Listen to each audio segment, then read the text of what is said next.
हाँ, तो अब बात करते हैं समानांतर प्लेट संधारित्र की। और समानांतर प्लेट संधारित्र में कल तक अपन ने क्या किया है? कल तक अपन ने यह किया है कि अपन ने समझा है कि समानांतर प्लेट संधारित्र होता क्या है, और आगे आज देखते हैं इसकी लैंग्वेज। तो सबसे पहले इसके शुरुआत करते हैं। चलो लिखो समानांतर प्लेट संधारित्र। अरे भाई हाँ, लिखो। दो प्लेटें ए व बी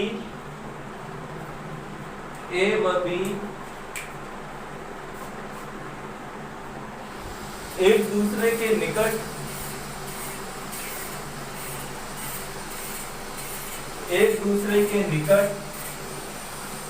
रखी गई है, एक दूसरे के निकट रखी गई है। प्लेट ए को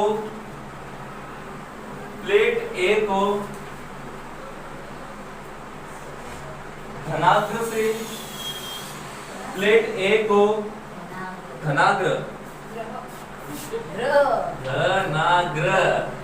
धन प्लस अग्र, धनाग्र से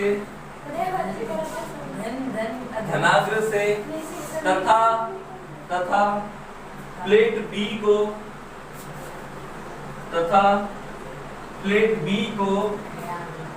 ऋणाग्र से जोड़ा जाता है।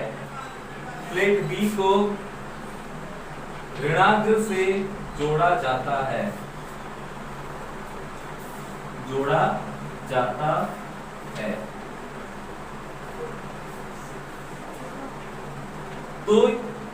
तो हम यह पाते हैं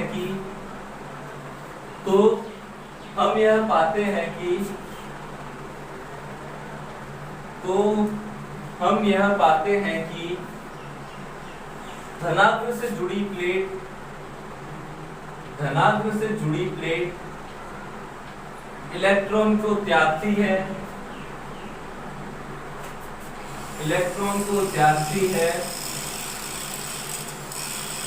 तथा ऋणाग्र से जुड़ी प्लेट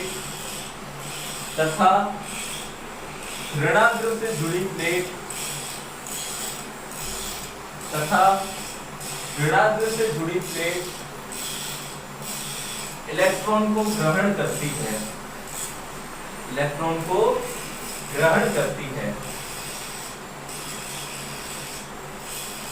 इस प्रकार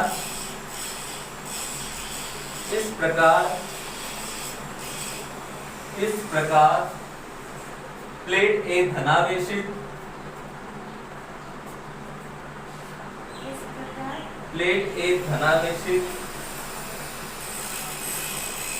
एवं प्लेट बी ऋणावेशित हो जाती है।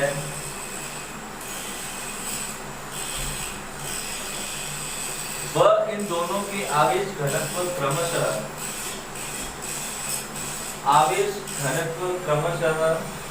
क्या हो जाएंगे? क्या होंगे दोनों के आवेश घनत्व? एक का क्या आ जाएगा? प्लस, दूसरे का माइनस सिग्मा। देख लो, इनके आवेश घनत्व क्रमशः प्लस सिग्मा व माइनस सिग्मा हो जाते हैं। अब आवेश घनत्व तो समान है, तो आवेश के परिमाण में कैसे होंगे? समान। तो इसके ऊपर आवेश क्या हो जाएगा? प्लस क्यू, और इसके ऊपर आवेश कितना हो जाएगा? माइनस। क्रमशः प्लस सिग्मा व माइनस सिग्मा हो जाते हैं, माइनस सिग्मा हो जाते हैं। ये समझ में आ गया?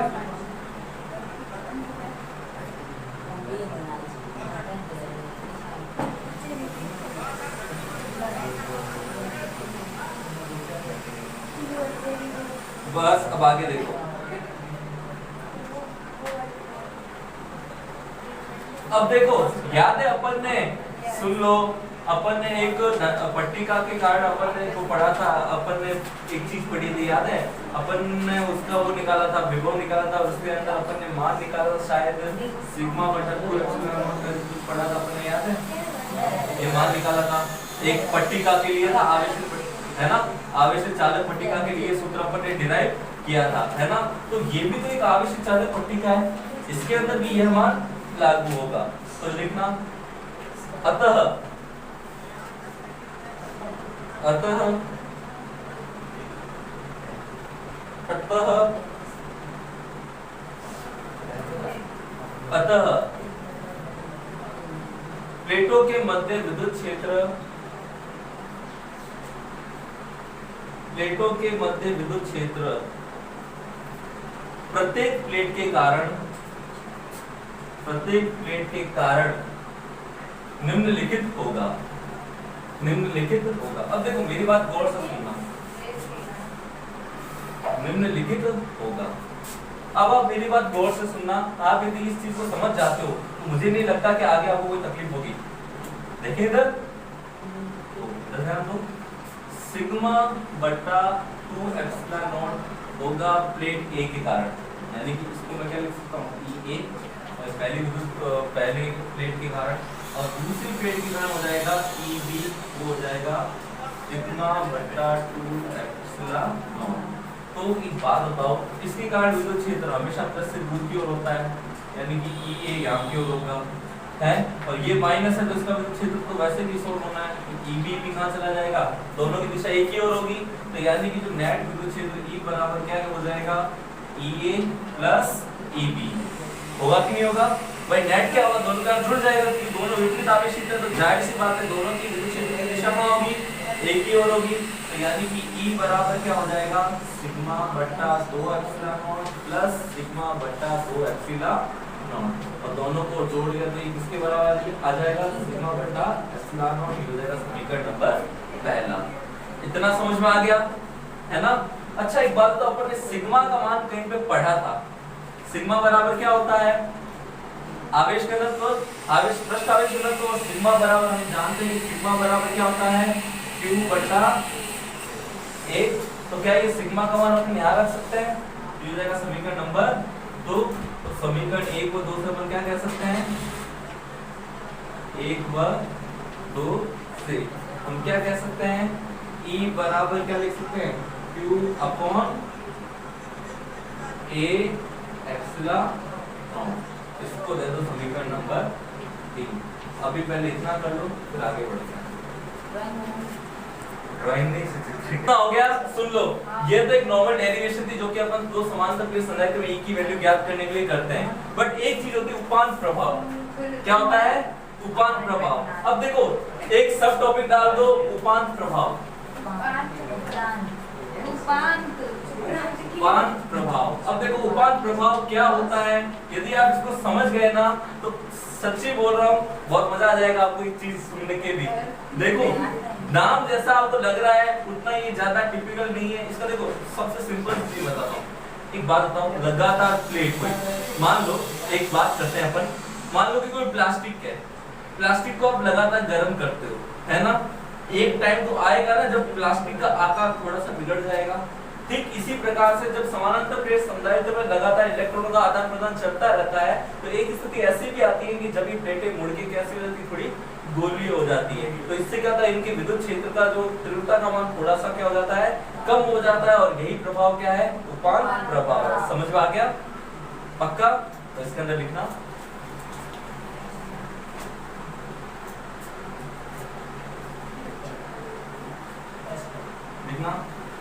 जब प्लेटों के किनारों पर, जब प्लेटों के किनारों पर आवेश घनत्व अधिक हो जाता है तो, आवेश घनत्व अधिक हो जाता है तो, आवेश घनत्व अधिक हो जाता है तो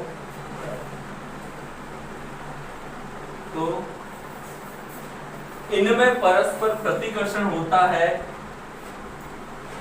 इनमें परस्पर प्रतिकर्षण होता है, इनमें परस्पर प्रतिकर्षण होता है, इनमें परस्पर प्रतिकर्षण होता है, एवं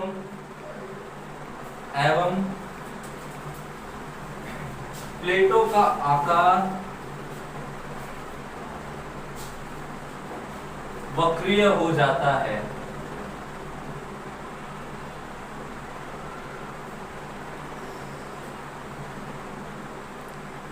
इस वक्रीय आकार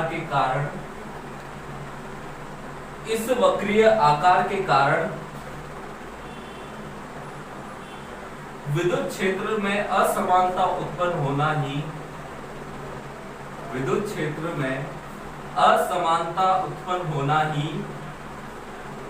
कौन सा प्रभाव कहलाता है? उपांत प्रभाव कहलाता है। विद्युत क्षेत्र असमानता उत्पन्न होना ही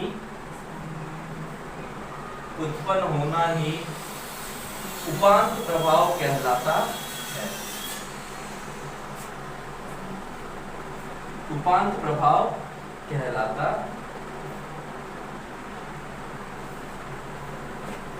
देखो जनरली क्या होता है, सुन लो मेरी बात, तुम एक चीज गौर से सोचो। एक संधारित्र अपन बेसिकली मानते हैं ना, अब जब हम संधारित्र की बात कर रहे हैं तो एक संधारित्र यानी कि जाहिर सी बात है, ऐसा तो है नहीं कि अपन एक एक परमाणु वाला संधारित्र लेंगे। जनरली अपन क्या लेते हैं, संधारित्र में कई सारे परमाणु होते हैं और एक परमाणु के अंदर कई सारे इलेक्ट्रॉन होते हैं, क्योंकि लगभग अपन जो चुंबकीय गुण, जो अपने विद्युत चुंबकीय गुण दर्शाता है, वो लगभग लोह पदार्थ होते हैं, है ना। अब लोहे की बात तो ये रही कि लोहे का परमाणु क्रमांक 26 के लगभग एक परमाणु में इलेक्ट्रॉन है, तो सोचो अणु में कितने होंगे, और अणु में इतने होंगे तो पूरी प्लेट में कितने इलेक्ट्रॉन होंगे। तो जनरली अपन यह कह सकते हैं कि उपांत प्रभाव को लगभग नगण्य मानते हैं। उपांत प्रभाव को क्या मान लेते हैं? जीरो। कई ऐसी चीजें होती है जिनको बेसिकली कैलकुलेशन इजी करने के लिए अपन उसको जीरो मान लेते हैं। याद रखना, ये अपन सिर्फ कैलकुलेशन के लिए इसको नगण्य मानते हैं। मगर यदि आपको देखो कोई भी आपकी चीज बनती है ना, तो उसके अंदर क्या होता है, कोई भी इलेक्ट्रॉन, जैसे कि पंखे के अंदर ट्रांजिस्टर ये लगा है, संधारित्र लगा हुआ है पंखे की बैटरी के अंदर, तो बनाने वाला क्या करेगा कि बनाने वाला हर एक चीज को ध्यान में रखेगा। बाई चांस ये ज्यादा होगी तो सोचना उसको पड़ता है ना। जैसे कि ट्रांजिस्टर को देख लो, आप फिर भी ट्रांजिस्टर देखें लगे में रोडों पे डीपी, जिसको बोलते हैं डीपी जिसको बोलते हैं जनरली, तो ट्रांजिस्टर को देखना, तो ट्रांजिस्टर के जो ऊपर की परत होती है ना, वो प्लास्टिक कोटेड होती है ना, या फिर उसके ऊपर कुछ ऐसा उसको कोट किया जाता है। क्यों किया जाता है?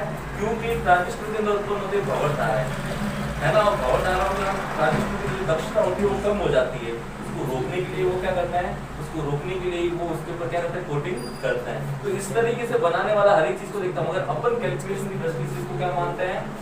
नगण्य मानते हैं। अब बात करते हैं अगली। अब अपन ने सब बात कर ली, क्या अब एक मेन चीज की बात करनी बाकी पड़ी है अपनी, क्या अपन ने तो इसकी धारिता तो निकाली नहीं भाई, संधारित्र पढ़ रहे हैं तो मेन पद अपना क्या है? धारिता।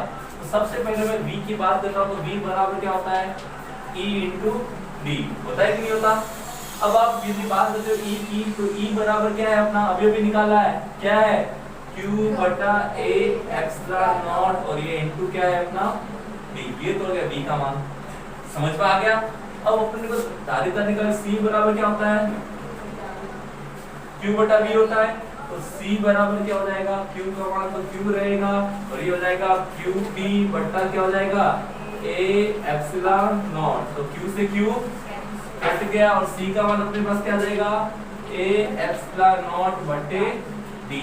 ये अपना हो गया समानांतर प्लेट संधारित्र के अंदर धारिता निकालने का सूत्र। समझ में आ गया? तो यहाँ पे लिखो सूत्र व्युत्पत्ति। कर दो,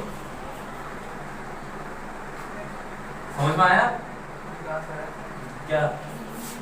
ये E का मान अपन अभी भी निकाला था ना, Q बटा E। D तो दूरी है ना प्लेटों के मध्य, जहां D बराबर क्या है? D बराबर है प्लेटों के मध्य, D बराबर क्या है अपनी?